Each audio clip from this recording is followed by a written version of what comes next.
Hello there everyone, welcome back. And in the last lecture we had implemented the delete functionality for the task. So this task can be deleted now.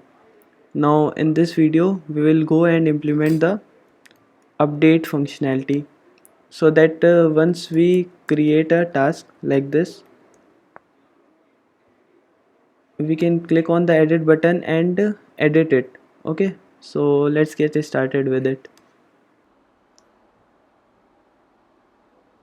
Let's quickly write the update method for the task. So go to task provider and create a method update task.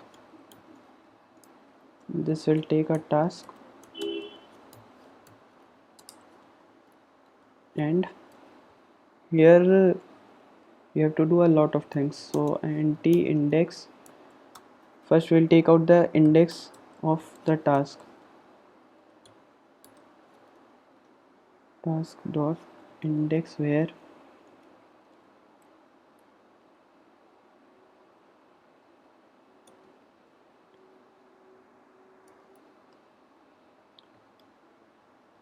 task and task dot id equals to task dot id.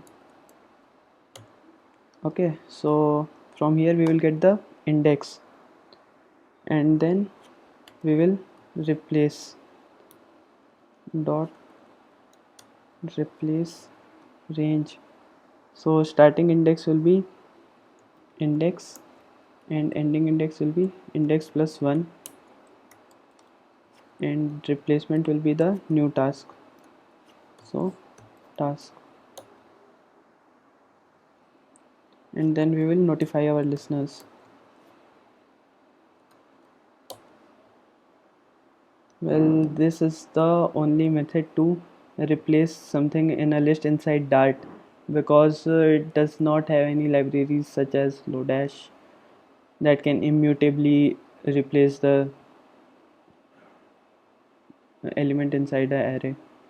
And similarly we'll go to task service. I will create a update task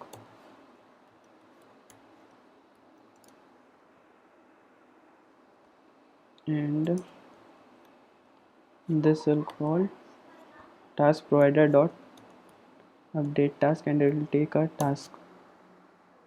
So let's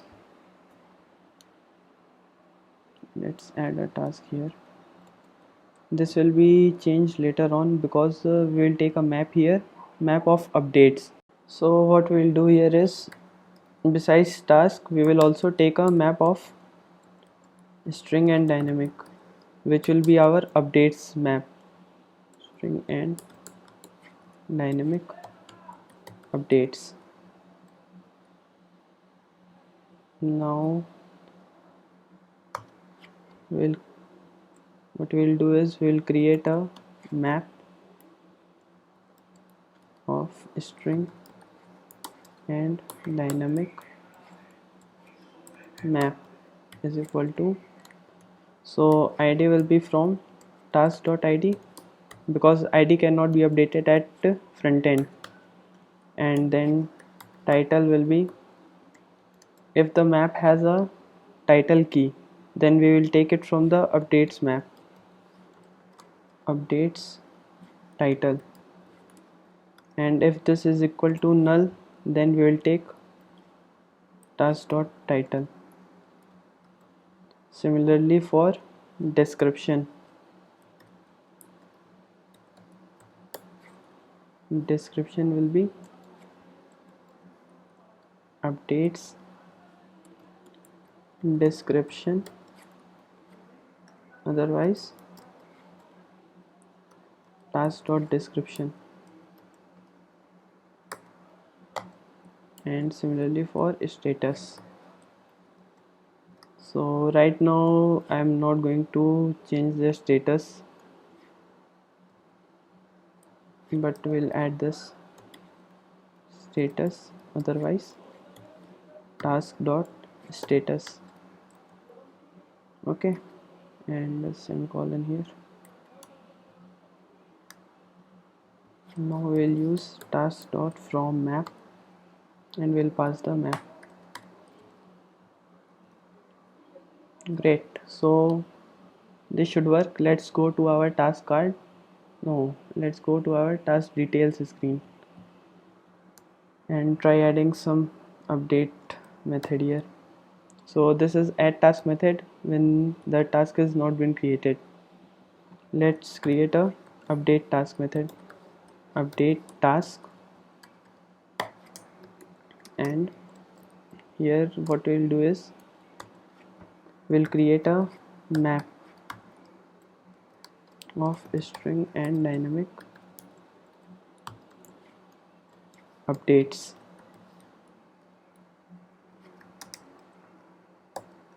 Okay, so now we'll write some conditions. If title controller dot value dot text is not equal to task dot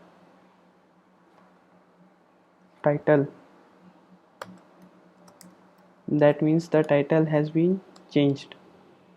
So we will add a title key in our updates map, updates dot add all, and we'll add a title key with the new title that will come from text controller dot value dot text. You can also write directly title controller dot text, it's the same thing, there's no difference between them.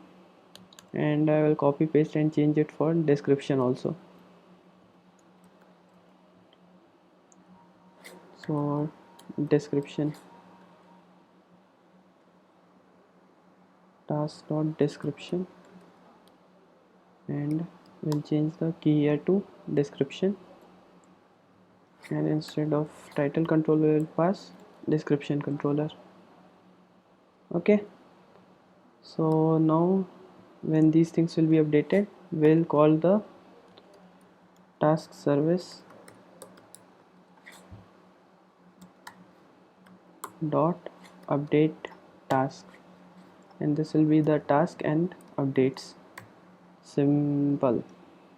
And then we will navigation dot pop.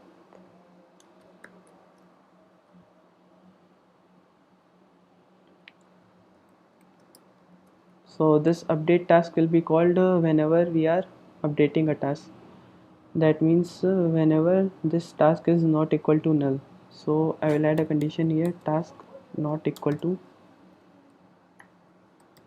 null.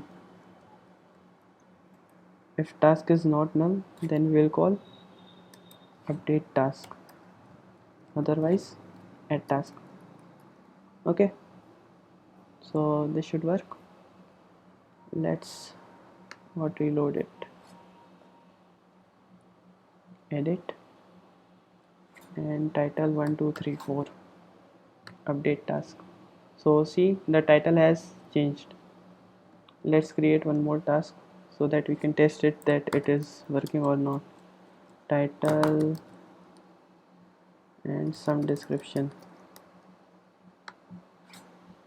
So see, a new task has been added and I'm going to edit it, and I will change the title to something like title changed, and description also. Let's change the description also, task description, and let's update the task. So see, the second task has been updated. So in next lecture what we'll do is we'll change the status to a drop down so that we can change it here, and we will add it in the task detail screen also, so that we'll be able to update the status from here. And we'll start adding the REST APIs that I had created. I will give you a short lecture on REST APIs also, and how these will work in our app. So thank you for today.